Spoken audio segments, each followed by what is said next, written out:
You're probably familiar with the game Fortnite. Chances are you've even played it. The Battle Royale game has been widely popular since it hit the market in 2017 because it allows players to collaborate and compete against one another. One development even allows for players to create their own battle arenas and build up their own islands. You probably even dance some of the Fortnite dances and have seemingly taken over the internet. The game continues to be a massive success. It even just released its latest season. However, for some reason, tech giant Apple knocked the iOS version of the game off of the Apple App Store. This caused Epic Games, the creator and developer of Fortnite, to file a lawsuit against Apple. What did the lawsuit against Apple contain? What was Apple's response to Epic Games' lawsuit?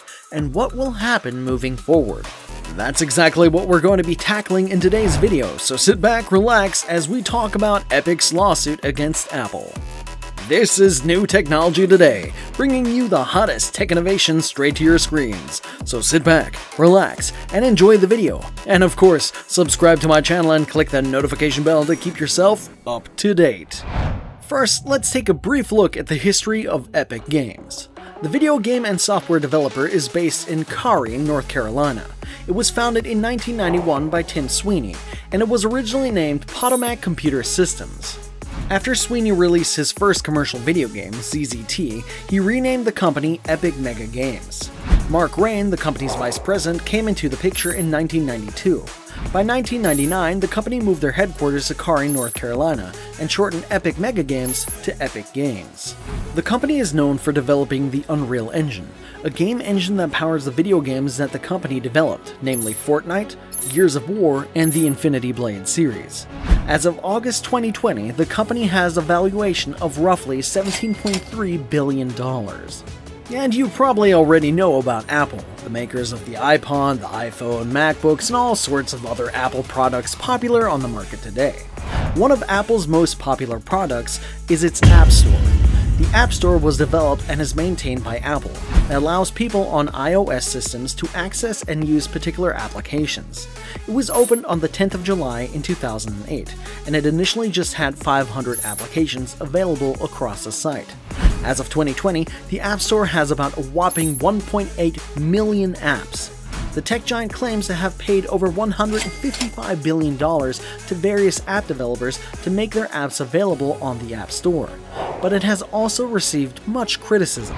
Developers and regulators alike are claiming that Apple is operating on a monopoly, and it is unjust for Apple to be taking 30% of the App Store's revenue. Which brings us to the meat of our discussion. Apple stipulates that in order for an app to be part of the App Store, it needs to adhere to Apple's set rules and regulations. That includes sticking to Apple's 30% cut of the App Store's revenue. That's the reason why Apple removed Epic Games' Fortnite. Epic Games created a payment portal in-game which went around and circumvented Apple's 30% standard fee. When Apple found out that this was the case, they removed Fortnite from the App Store, effectively angering Epic Games and escalating the feud between the two tech companies. The lawsuit comes at an especially bad time for Apple, as the tech giant has already been the center of antitrust concerns over how it has been handling the App Store and how it deals with a lot of app developers. Epic retaliated to Apple's removal of Fortnite with a lawsuit and by calling it out on public platforms. Now, what are the antitrust concerns against Apple?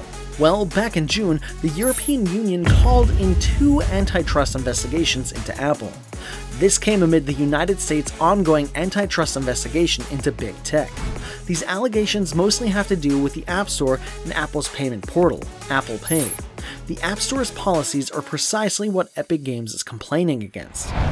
According to Epic Games, Apple's business model for the App Store is in clear violation of the Sherman Antitrust Act of 1980, which, as defined by the Federal Trade Commission, outlaws every contract, combination, or conspiracy in restraint of trade, and any monopolization, attempted monopolization, or conspiracy or combination to monopolize. While the most prominent mobile processing system is Android, quite a big percentage of users use iOS. Because of this, the App Store is the only way those people get to download apps and the only way developers get to reach users. Because of this, Apple's influence is massive. To quote a portion of a Proton Mail article written by Andy Yen, Perhaps the most harmful expression of this power is Apple's exorbitant 30% tax on developers, which is now the subject of antitrust investigations in both the United States and the European Union. To be clear, this is an enormous fee and would be intolerable in normal market conditions, but it's particularly damaging if you offer a product that competes with Apple. It is hard to stay competitive if you are forced to pay your competitors 30% of all your earnings. So, how did Apple respond to Epic Games' allegations? The company filed a countering lawsuit claiming that Epic Games' action to include an in-game payment system that circumvents Apple's regulations is deceitful and that their action to remove Fortnite from the App Store is entirely justifiable. In Apple's legal document, the tech giant negates Epic Games' antitrust claims, and it says that while Epic Games seeks emergency relief, the emergency they speak of was caused by their own wrongdoing. It's not only Apple that Epic Games is suing for its mobile App Store policy. The company is also suing Google for taking off their app from the Play Store. However, it is clear that it is Apple's blood that Epic Games is out for. To protest about Fortnite getting kicked off the App Store, Epic Games created a video parodying one of Apple's iconic ads, the 1984 video To Retaliate. It was released very soon after the app was removed. Almost instantly, the legal papers were also served, causing some to think if Epic Games had meticulously planned all of this out and laid out a trap for the two tech giants, but particularly for Apple. We'll have to wait and see how it all plays out. What are your thoughts on Epic Games suing Apple? What are your thoughts on Apple's countersuit? Which one of them is actually in the right? Let me know what you think in the comments section below. I'll be responding to all of you who comment within the first hour of me posting this video. If you enjoyed this video, you should check out my other video on the most advanced mobile suit Gundam. More a cultural phenomenon than just a TV series, Gundam has taken the Japanese world by storm. Gundam is a giant robot anime franchise that originated from Japan. The franchise was able to earn over $5 billion by 2000, and by 2018 it became part of the top 15 highest grossing media franchises in history. To this day it has earned roughly $20 billion in sales. Now, when you hear the word Gundam, the first thing you're probably going to think about are those giant robot suits that can be seen throughout every Gundam episode. Check out 5 of the most powerful Gundam suits on the most advanced mobile suit Gundam. Stay connected, stay up to date.